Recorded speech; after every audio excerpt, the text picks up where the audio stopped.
after the political turmoil in the country, that's Egypt, after the ouster of President Mohammed Morsi.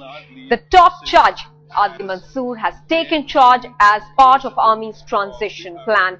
67-year-old Justice Mansour will hold executive authority as transitional president until the new presidential elections are held.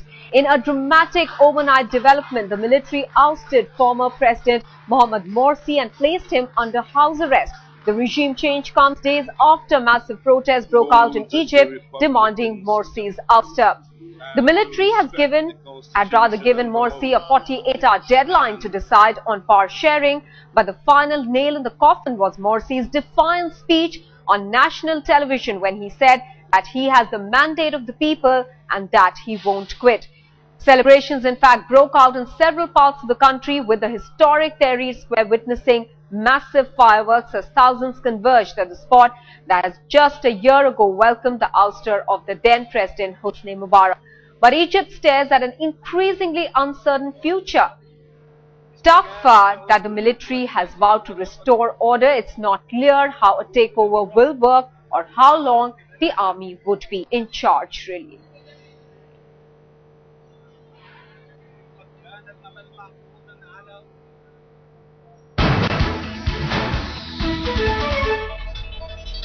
There are, of course, concerns about the Indians in Egypt, and the Ministry of External Affairs has said that the embassy in Cairo is taking a look at the situation, and this after tension in Egypt as the coup that ousted President Morsi took place. India has said that it is keeping a close watch on all the developments in Egypt, and the Ministry of External Affairs has said that all efforts are on to take care of the welfare of about 3,000 Indians who reside in Egypt.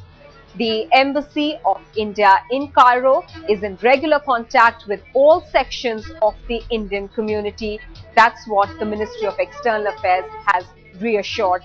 There are about 3,000 Indians in Egypt. They were already told that they should not be at any of the spots which were seeing these dramatic, really, outpouring of anger against Mohammed Morsi, which has been going on for some time.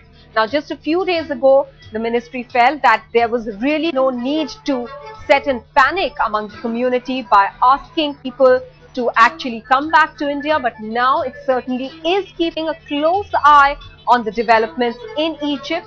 About 3,000 Indians reside in Egypt, and the Ministry of External Affairs has said that all efforts are being made to stay in touch with these people and look after their welfare. Atir Khan, our associate editor, is now joining us with more details. Atir, there's a very small Indian community in Egypt, but at this point, it's very important to look after their welfare. Is everything in the embassy in Cairo in place to really maintain some sort of semblance of peace in case there is panic in the country and in case these people want to come back to India?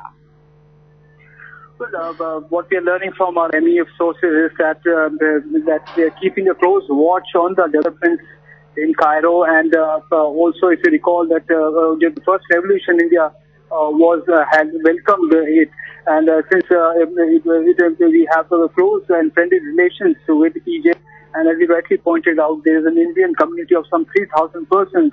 There are 60 Indian companies also operating from Egypt. Therefore, we know that what we learn is that MEA's sources is that embassy in Cairo is keeping a close watch on the developments there at the moment for further decisive action.